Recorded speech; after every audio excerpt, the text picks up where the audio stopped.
ডোমকলে গবেষককে মারধরের অভিযোগ পুলিশের বিরুদ্ধে। ব্যাংকের পাসবুক হারিয়ে যাওয়ার অভিযোগ এবং অভিযোগ দায়ের করতে গিয়েই বচসা। পুলিশের সঙ্গে বচসা হয় ওই যুবকের। সোমা মাইতি রয়েছেন আমাদের সঙ্গে। সোমা, কি ঘটেছে আর তারপরই বা পদক্ষেপ কি? দেখো, যেটা জানা যাচ্ছে যে গতকাল এই খড়গপুর IIT-তে যে গবেষক রয়েছেন তিনি তার একটি পাস বই হারিয়ে যায় এবং সেই পাস বই হারিয়ে যাওয়ার জন্য তিনি থানায় অভিযোগ করতে গিয়েছিলেন, ডোমকল থানায়।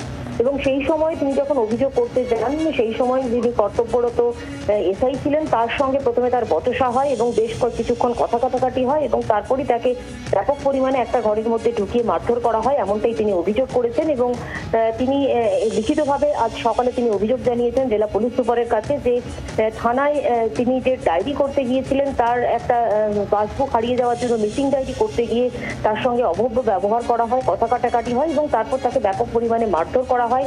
এবং এই পুরো ঘটনায় তিনি উপযুক্ত তদন্ত এবং যে পুলিশ অফিসার এই ঘটনার সঙ্গে যুক্ত ছিলেন তার শাস্তির দাবিতে তিনি ইতিমধ্যেই সরব হয়েছেন এবং এই ঘটনায় কিন্তু রীতিমতো চাঞ্চল্য ছড়িয়েছে গোটা এলাকায়। ধন্যবাদ সোমা। যিনি অভিযোগ করেছেন, যাকে মারধর করা হয়েছে, নির্যাতিত, তিনি ঠিক কি বলছেন, কি তার অভিযোগ শোনাই আপনাদের। আমার যে পাসবুক ছিল SBI অ্যাকাউন্টে, সেই পাসবুকটা হারিয়ে যায়।